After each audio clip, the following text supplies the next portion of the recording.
I think he made a statement naman na kahit naman siya yung pinapaniwalaan niya yung rule of law. In fact, it was in his inaugural speech, 'di ba?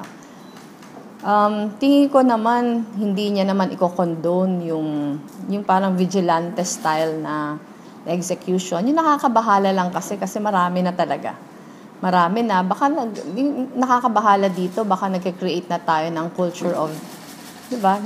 Yung people taking law into their own hands na hindi din dapat ipayag. Unang-una yung Congress nagpahayag na ng interest na mag-conduct ng investigations. Ako tingin ko yan within their mandate also.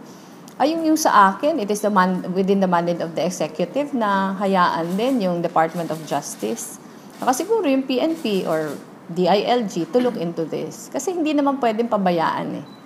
Kasi pag hinayaan natin yung mga tao na to take the law into their hands, baka maraming mga inosente na madamay.